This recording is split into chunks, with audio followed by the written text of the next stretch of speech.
A quick intro to Keith. Keith is founder and managing director of Cingulan Space and has over 20 years of experience in the commercial and government satellite and space industry with expertise in RF and systems engineering, consulting and management, spectrum regulation, business development and operations.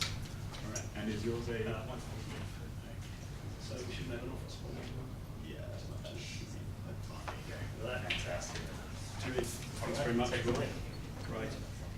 So my name's Keith Rosario. I just wanted to start by saying thanks to Andrew and his crew AXA for putting on the event this year. I think there's certainly some momentum that's continuing to build, and I think we should aim for another event in 12 months' time. So I'd like to talk to you about Cingulan and ground segment as a service. So Cingulan is in the business of ground segment. Our business is, we think, is highly complementary to a lot of the activities and projects that we've heard about over the conference so far. And so, in essence, we can provide you with access to Earth Station infrastructure on a service basis. So we're a small and agile company.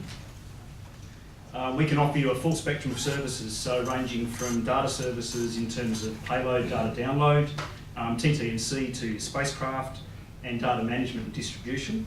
We can host customer antennas, we can host modems, software-defined radios and baseband, and these sorts of offerings in the portfolio give some options for customers over and above managed services as well. We have an R&D socket concept, which we can provide to customers for development and test access purposes, and that's for customers who might want to test out particular SDRs, waveforms and architectures. And we also have expertise in the regulatory space as well, so we're able to offer that on a consulting basis, and that sort of spans the RADCOMS environment and internationally and domestically as well. I also just wanted to mention a sister company which is called Blackout Systems. So that company's been up and running for over 10 years. The company offers services into defence and the government sector. It's a specialised project, systems and consulting firm. So in that area, we do a lot of stuff that requires high-level security clearances, knowledge and how to navigate ITAR processes and TAs and things like that. So I just thought I'd mention that as well. So in effect, we can provide support to your full mission life cycle. So that spans from the planning phase, in terms of regulatory spectrum and mission planning, through to launch and early operations for the spacecraft, so spacecraft TT&C, as well as the all-important payload data download, and as a parallel activity, launch telemetry as well. So I guess I'd just like to have a show of hands if I can. So how many people in the room are involved in current or future CubeSat missions? Let's get a show of hands. Okay. And how many of those missions are using their own ground station? Okay. So that's interesting. So we think that possibly therein lies the problem. So if we rewind to last year's conference, 2017, so we had an initial set of CubeSat missions, okay, which was terrific, and there was some talk about ground segment and potentially some ground segment constraints.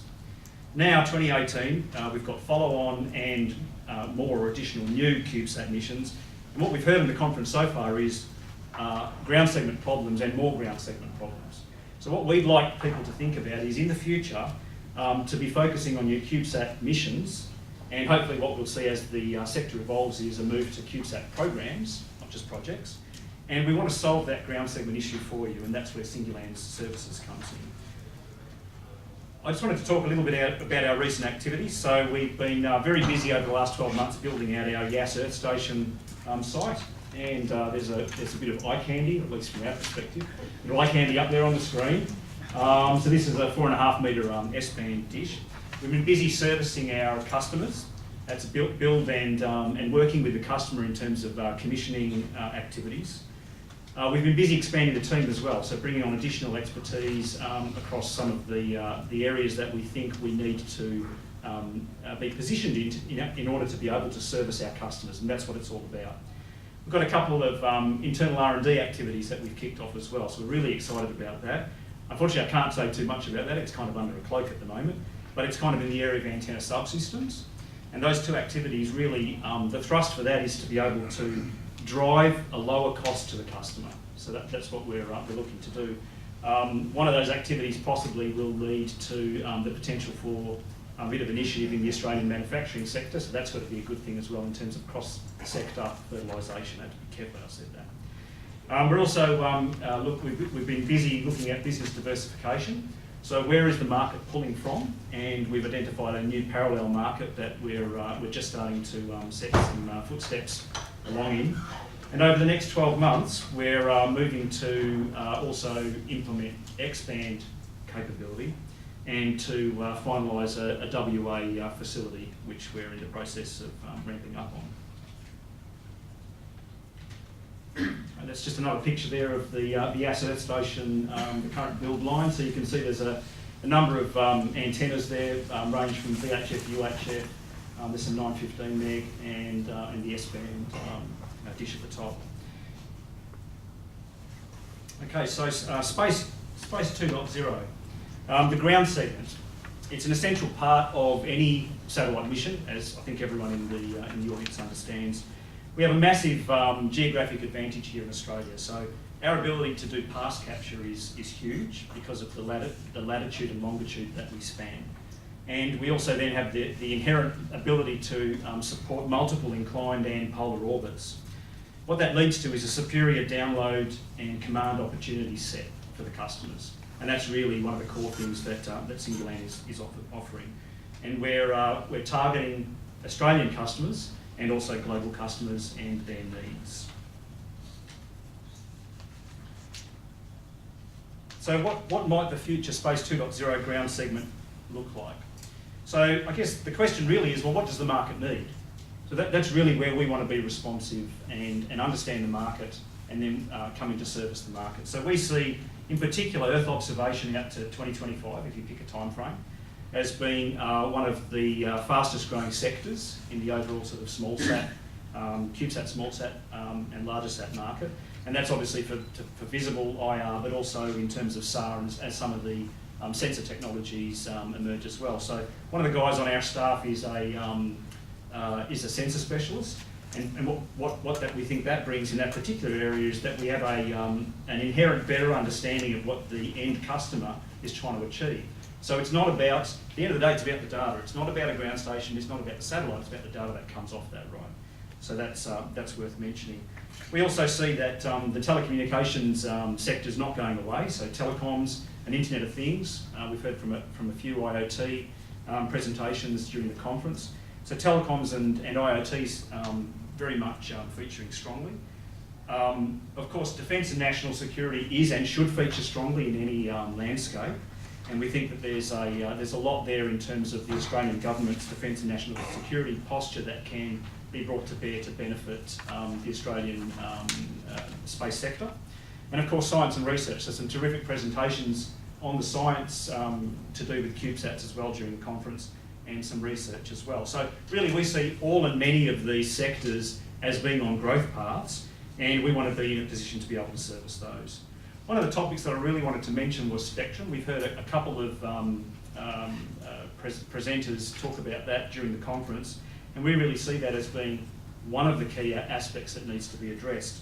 So as we go forward, we think that spectrum congestion is already potentially an issue and will continue to ramp up in terms of priority.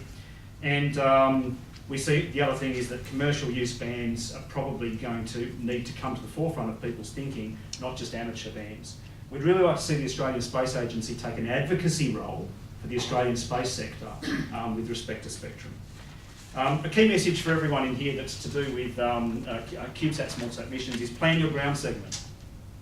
Spend your limited budget wisely. So think about whole of life costs, so real actual costs as opposed to your perceived costs. Your staff time is costing you somewhere in terms of an opportunity cost. Don't reinvent the wheel, so leave the wheel to us. And I'd really commend, for example, Myriota's approach, which is they're going to focus on their core mission, which is not about ground segment, and their approach is to look to get that serviced as a service. So just in the interest of time, I'll pull it up there. If you have, we encourage people to come and see us. Myself and my colleague Dave Waterhouse is here at the front. Please come and talk to us about your ground segment needs.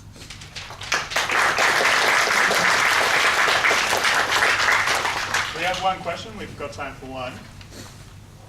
And you Actually, I do have a question. So what was really fantastic about the money shot there, which was great, by the way. I love the rainbow in the background. But how large was that? What does a human look like besides that telescope? So a normal human or me? Both. So someone made the joke about was there a leprechaun at the end of the rainforest? So to give you a bit of a scale or a context, some of the booms on the VHF and UHF booms are sort of 6 metres 6 metres long. The dish is a 4.5 metre dish, Right. Type thing. Right. Yeah. So it's larger than you would think just out of the Right. Yeah. Right. So it's not Tidbin Villa, but we're scaling towards that. Fantastic. Thank you so much, kids.